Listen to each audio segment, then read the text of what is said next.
कल्पना कीजिए एक ऐसी तत्व जो हर क्षण आपके भीतर और बाहर विद्यमान है, जिसे आपने देखा नहीं लेकिन महसूस जरूर किया है। एक ऐसा देवता जो जब चाहे इस संसार में जन्म लेकर उसे बचा सकता है और जब चाहे सृष्टि को फिर से शून्य में बदल सकता है। उस तत्व का नाम है भगवान विष्णु। लेकिन क्या आप वाकई जानते हैं विष्णु कौन है? जिन्होंने भी ये संसार देखा है वे ये मानते आए हैं कि ब्रह्मा ने सृष्टि बनाई। लेकिन क्या आपने सोचा है ब्रह्मा स्वयं कहां से आए? पुराणों में कहा गया है कि ब्रह्मा विष्णु की नाभि से निकले कमल से उत्पन्न हुए थे, यानी ब्रह्मा भी विष्णु की सृष्टि है। लेकिन यदि विष्णु सृष्टि से पहले थे तो वे स्वयं कैसे अस्तित्व में आए?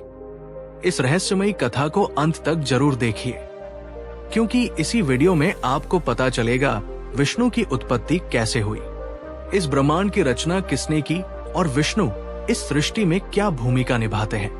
आपको ऐसे कई प्रश्नों के उत्तर मिलेंगे जिनके बारे में बहुत कम लोग जानते हैं, तो वीडियो को स्किप मत कीजिए, आखिरी तक देखिए, क्योंकि हर क्षण में छिपा है एक गहरा रहस्य। इसके लिए आपको ले जाना होगा एक ऐसे वक्त में जहां वक्त का अस्तित्व नहीं, एक ऐसी जगह जिसका ना तो कोई नाम है ना परिमाण, एक ऐसा आयाम जो हर आयामों के परे है, जहां ना तो कोई जा सकता है ना देख सकता है, एक ऐसा सत्य जो हर सत्य से ऊपर है। आइए मिलते हैं सदाशिव से। इस ब्रह्मांड के आरंभ में ना कोई तारा था, ना सूर्य, ना चंद्र, ना समय था, ना दिशा, सिर्फ शून्य था और उस शून्य में थे सदाशिव। सदाशिव कोई देहधारी नहीं, कोई रूप नहीं, वे परब्रह्म है जो साक्षात अव्यक्त है। वे ना जन्म लेते हैं ना मृत्यु को प्राप्त होते हैं, वे ना ही बनते हैं ना नष्ट होते हैं, वे सदैव है, समय और आयामों से परे एक और अनेक।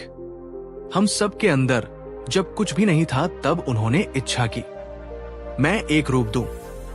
इस चेतना को जो पालन करे, जो रचना कर, जो संचालन करे, और उस इच्छा से उनकी छाया से प्रकट हुए श्री नारायण नारायण जो अब तक अदृश्य ब्रह्मा चेतना थे, सदाशिव ने उन्हें श्री हरि के रूप में प्रतिष्ठित किया। फिर नारायण योग निद्रा में लीन हुए और फिर उनके नाभि कमल से प्रकट हुए 4 मुखों वाले ब्रह्मा।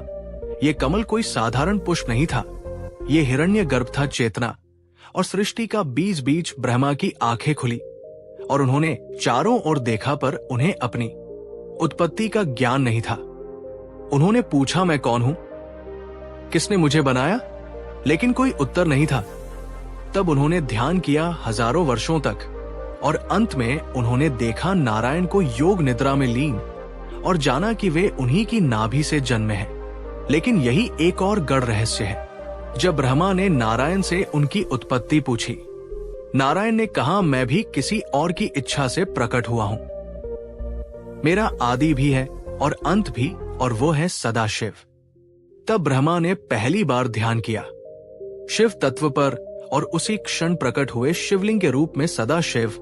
ये शिवलिंग था जिसका ना आदि ना अंत, और वहीं से आरंभ हुई त्रिमूर्ति ब्रह्मा जो रचयिता है, विष्णु पालक और रुद्र संहारक शिव जो सदाशिव की छाया है।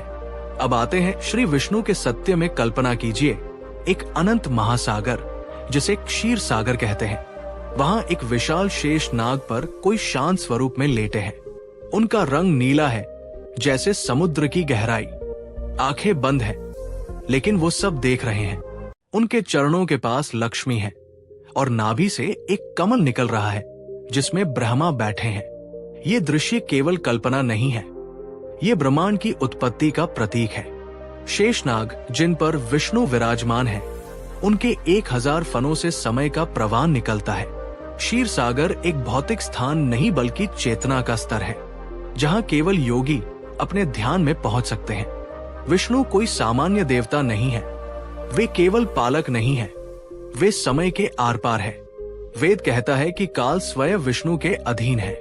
वैकुंठ बस एक शब्द, एक विश्वास और एक रहस्य।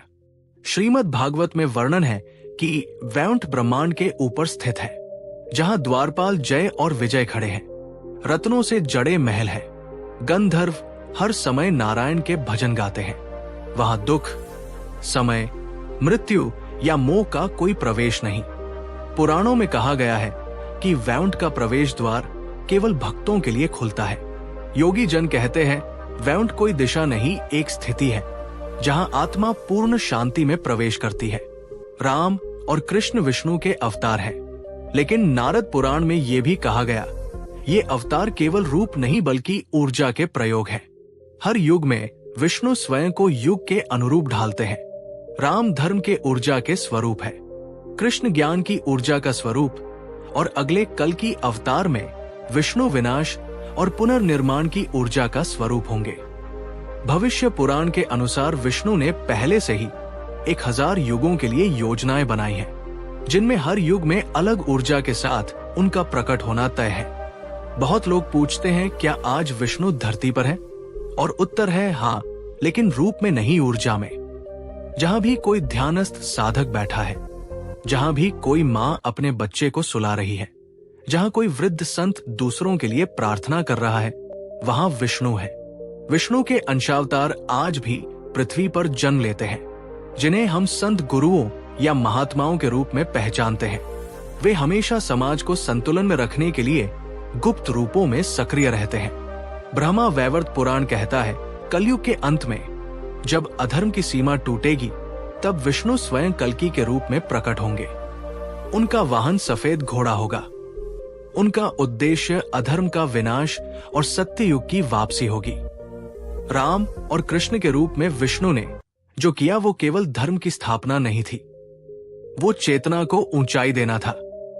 और आज भी हर भक्त के हृदय में कहीं ना कहीं विष्णु मौन रूप में बैठे हैं। तो मित्रों, विष्णु केवल एक देवता नहीं, वे समय के आर पार फैले एक ऊर्जा है। वे हैं जो दिखते नहीं लेकिन सब कुछ संचालित करते हैं।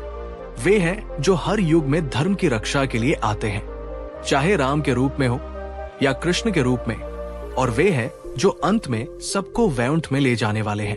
तो मित्रों, आपने जाना कैसे सदाशिव ने नारायण को उत्पन्न किया और नारायण की नाभि से जन्मे ब्रह्मा जो इस संपूर्ण सृष्टि के रचयिता बने।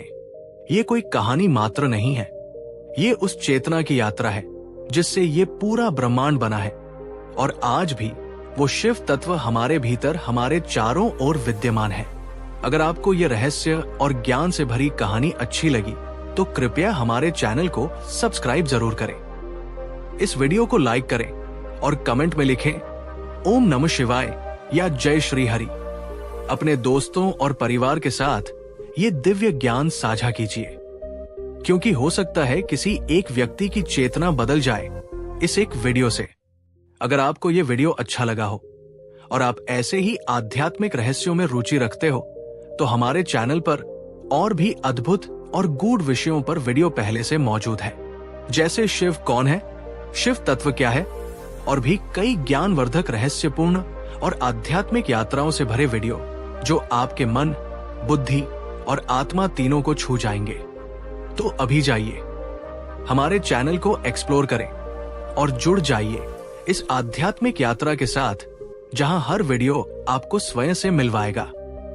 हमारे चैनल को सब्सक्राइब करें, बेल आइकॉन दबाएं और बने रह हमारे साथ, क्योंकि आपकी आत्मा को जिस ज्ञान की तलाश है वो शायद अगली ही वीडियो में आपका इंतजार कर रहा हो। हर हर महादेव। जय श्री हरि।